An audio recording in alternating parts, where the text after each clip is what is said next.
Miocene युग के गर्म प्राचीन समुद्रों में किसी भी जहाज से भी बड़ी एक छाया गहराइयों में सरकती थी। यह ओटोडस मेगालोडन था, जो महासागर का निर्विवाद सम्राट, अपार शक्ति और शांत भव्यता का जीव था। उसकी गहरी और प्राचीन आंखें वहल के गुजरते झुंड की लयबद्ध गड़गड़ाहट सुनने के लिए विशाल नीले विस्तार को खंगालती थी। अपनी विशाल पूंछ के अचानक विस्फोटक उछाल के साथ वह अपने टारपीडो के आकार के शरीर को, मांस और दांतेदार दांतों के एक विशाल पर्वत को अपने अनजाने शिकार की ओर तेजी से बढ़ाता था।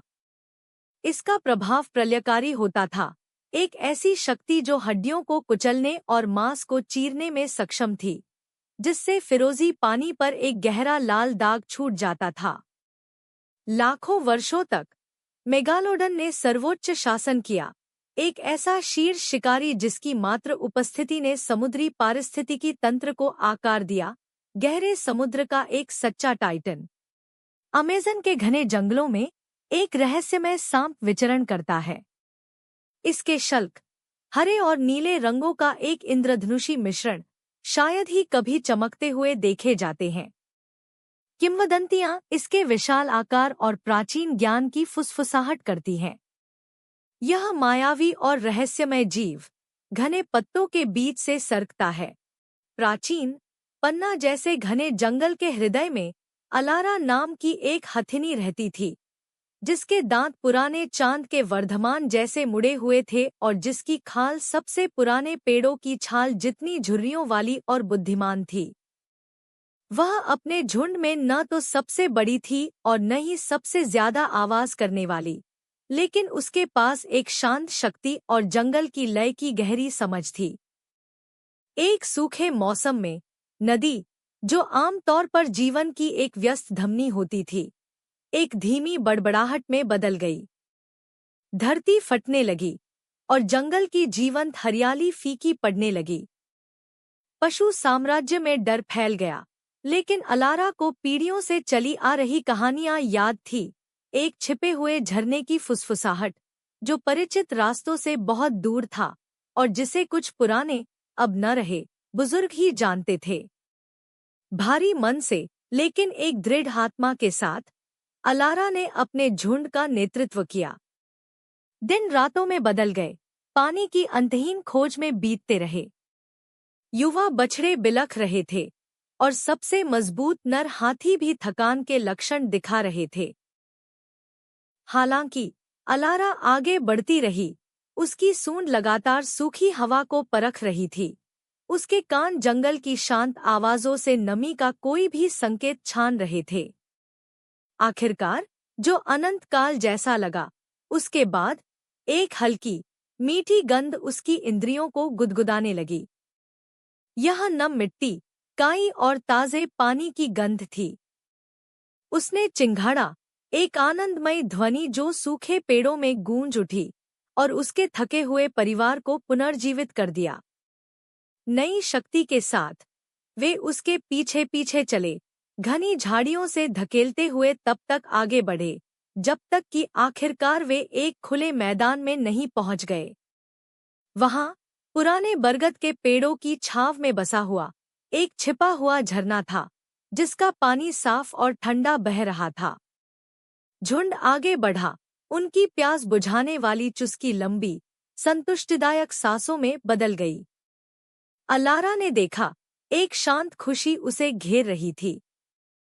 उसने न केवल अपने परिवार को सुरक्षित स्थान पर पहुंचाया था, बल्कि जंगल का एक खोया हुआ रहस्य फिर से खोज लिया था, जिससे उनके अस्तित्व और उनकी प्राचीन वंशावली की निरंतरता सुनिश्चित हुई। उस दिन से अलारा को केवल एक कोमल विशालकाय के रूप में ही नहीं, बल्कि छिपे हुए झरने की बुद्धिमान संरक्षक के रूप में जाना जाने लगा, जो जंगल के जंगली, अदम्य दिल में आशा की एक किरण थी। एक समय की बात है, विलो क्रीक की सरसराहट करती झाड़ियों में एक छोटा सा मेंढक रहता था जिसका नाम था फिनले। फिनले सबसे बड़ा मेंढक नहीं था, न ही सबसे ताकतवर, लेकिन उसके पास कुछ ऐसा था जो कहीं ज्यादा मूल्यवान था, एक दिमाग जो नई धार वाली कमल के पत्ते जितना तेज था। एक तेज गर्मी में जमीन पर एक बड़ा सूखा पड़ गया। विलो क्रीक सिकुड़ने लगी। उसका पानी एक डरे हुए टैडपोल से भी तेजी से कम हो रहा था। क्रीक के निवासियों में घबराहट फैल गई। मछलियां हांफने लगी, कछुए इकट्ठा हो गए और दूसरे मेंढक अपने सिकुड़ते हुए तैराकी के मैदानों के बारे में चिंता से टर्राने लगे। हालांकि फिनले ने हिम्मत नहीं हारी। उसने अवलोकन किया। उसने देखा कि पानी का स्तर हर दिन गिर रहा था, जिससे कीचड़ भरे किनारे उजागर हो रहे थे और कुछ छोटे जीव अलग थलग पड़े गड्ढों में फंस रहे थे। उसने कुछ और भी देखा, एक बड़ा, आंशिक रूप से डूबा हुआ लट्ठा जो किसी भी मेंढक के लिए हिलाना हमेशा बहुत भारी रहा था। अब पानी कम होने के कारण उसका अधिक हिस्सा बाहर आ गया था। दोस्तों, फिनले ने अपनी छोटी लेकिन दृढ़ आवाज में टर्राया, उम्मीद मत छोड़ो, मेरे पास एक योजना है। दूसरे मेंढक, फिनले के शांत स्वभाव के आदी, उसे संदेह की दृष्टि से देखने लगे। तुम जैसा छोटा मेंढक भला क्या योजना बना सकता है? फिनले, बार्थोलोम्यू नाम के एक बड़े, घमंडी मेंढक ने पूछा। हमें खुदाई करनी होगी। फिनले ने लट्ठे के पास कीचड़ भरे किनारे की ओर इशारा करते हुए घोषणा की।